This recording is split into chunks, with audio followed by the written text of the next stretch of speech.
Hello, hello, hello.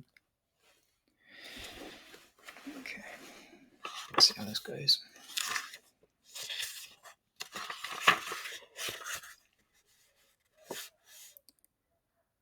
Preface. Many scientists earnestly anticipate a vigorous resumption of pure scientific research on the solar system. As much as I would like to see the resumption of space exploration, I find it quite incredible that any nation on Earth would choose to devote substantial resources to such an endeavour for its intellectual value alone. As a rule, governments are not intellectually inclined. If we are to return, for example, to the moon, it will be because there is some visible relationship between that endeavour and the future material well-being of our nation and the planet.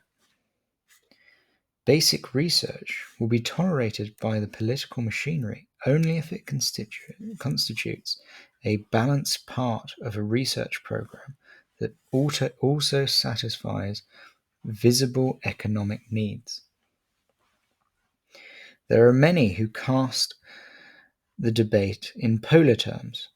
Some argue that the government must support basic research because it is the basis of the future, that all the new applied science of a decade hence and all the new engineering developments of 20 years hence will build on today's basic science, that American basic science leads the world and must not be allowed to falter. These points are true. The problem is that this message has not been delivered with the necessary explanations and case studies to those in political power.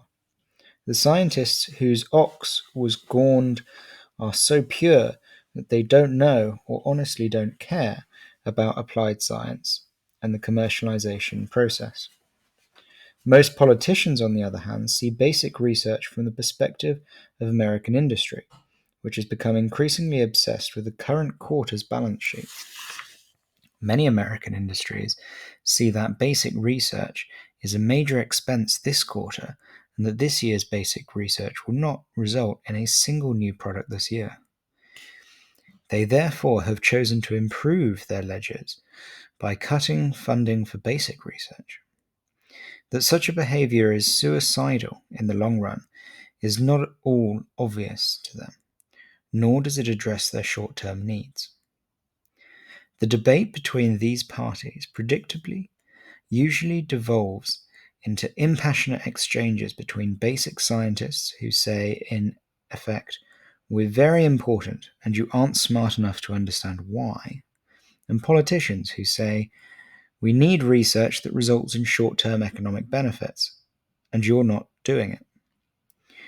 It is one short step from there to name-calling, with scientists lambasted know-nothing politicians for their arbitrary draconic policies and politicians lambasting ivory tower scientists for their entitlement programs.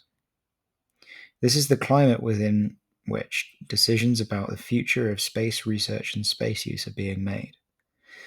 This book addressed to those intelligent enough to grasp that both sides of this debate are raising fundamentally correct and important points, and that the unconditional victory of either of these camps would be bad for the nation. We henceforth assume a future policy in which the judiciary's balance between long-term basic research and short-term applied research, engineering development of products, and commercialization of new products has been researched. Any Japanese industrialist would approve of this scheme. Indeed, decades ago, Japan identified the strength of American basic research as the weakness of Japanese basic research, as a problem affecting Japan's future competitiveness. Funding for basic research in Japan has grown dramatically in recent years to compensate for this imbalance, but that research is integrated with and responsive to the long-term needs of industry. Contemplatory Japanese critics of the American system would identify its principal weakness not the amount of money lavished on basic research, but the poor linkage between basic and applied research, and the arching slow commercialization process of American industry, much of which is structured to resist change, not encourage innovation. The most astute critic might see the single cause at the root of these difficulties: the ascension into top management of a generation of managers whose education trains them to count beans, but leaves them perfectly ignorant of where the future crops of beans come from. To a large extent, the solution lies in the same place. In a very real sense, scientifically and technically literate MBAs could save American industry. The current budget debates in Washington take place under the assumption of limited resources, the spirit of which seems to be that things are pretty bad and will certainly get worse. Liberals tell us that we're running out of natural resources and cannot use the ones we have because energy production, mining, and industry pollute. Conservatives tell us that we're running out of money and can revive the economy only by slashing funds for research and education and lowering environmental standards. The message of this book will not sit well with either camp. The truth is that the resources available to us are, for all practical purposes, infinite. Building on what we know of the solar system and using presently available or readily foreseeable technologies, we can relieve Earth of its energy problem, make astronomical amounts of raw materials available, and raise the living standard of people worldwide. We only need lift our eyes and look at the wealth of energy and materials that surround us in space. That vision will inspire us to seek out ways to make economical use of them.